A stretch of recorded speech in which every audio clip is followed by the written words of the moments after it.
For countless years, people have used silver and gold as their primary currency. And over those years, some of it was lost, stashed, or otherwise taken and hidden from history. These are the stories of America's buried treasures in your neck of the woods.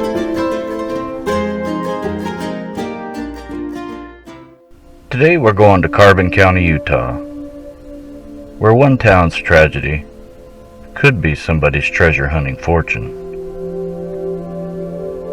In the spring of 1875, George Matson and party set out to survey and plot a new township called Pleasant Valley. On August 23, 1928, the Sun newspaper published an article of Mr. Matson's account.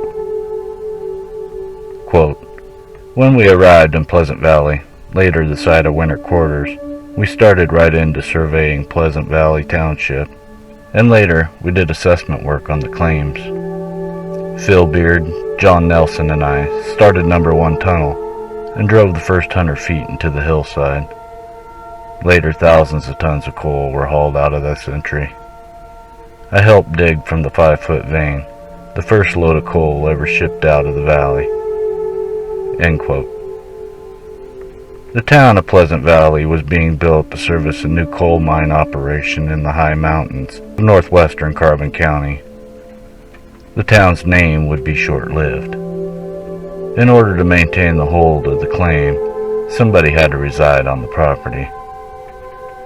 In the winter of 1875, John Nelson and Abram Taylor stayed over the winter.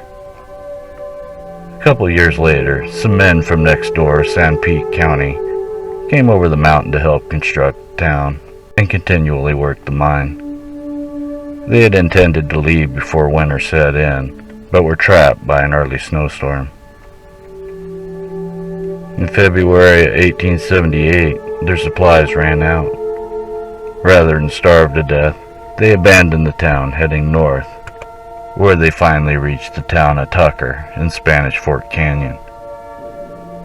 When operations started up again in the spring, the name of the town, Pleasant Valley, was changed to winter quarters, remembering the hardship of the last winter.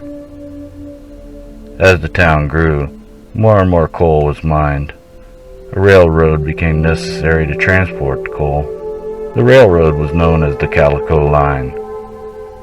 The old railroad bed is now a dirt road leading from the rest stop at Tucker up the mountain.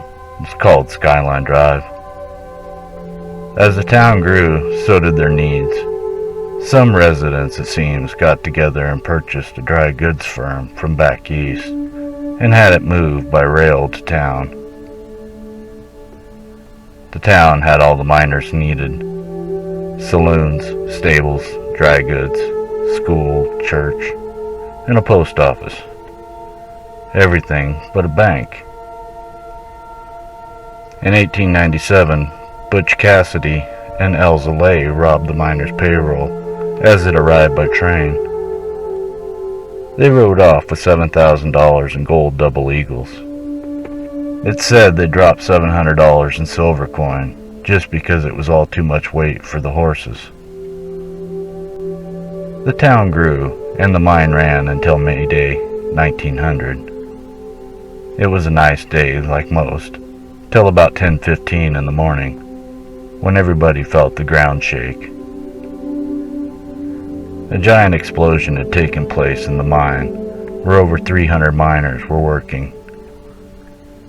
By the time rescuers were finally able to access the horizontal shaft, they found heaps of bodies, badly burned. The church, school, and other buildings were hastily used as makeshift morgues to store all the remains.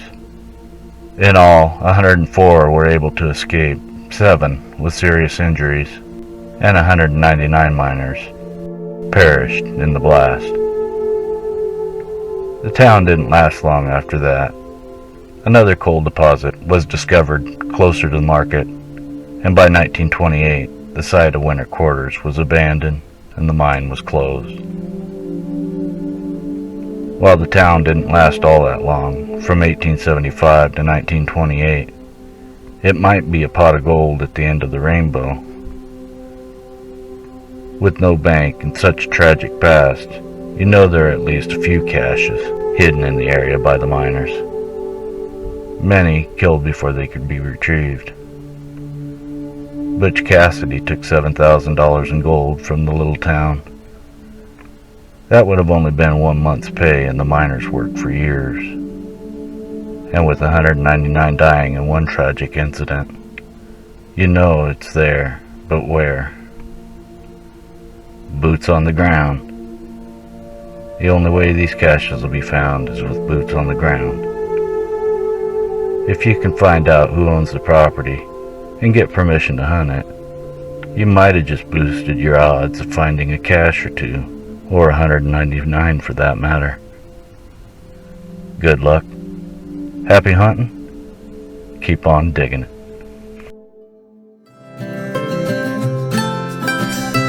Please like,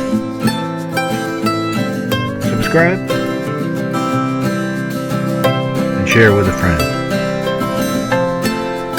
Hit that notification button to follow me on YouTube. Thanks for stopping in. Hope you enjoyed. Good luck, happy hunting, keep on digging it. For even more to explore, check out these other videos.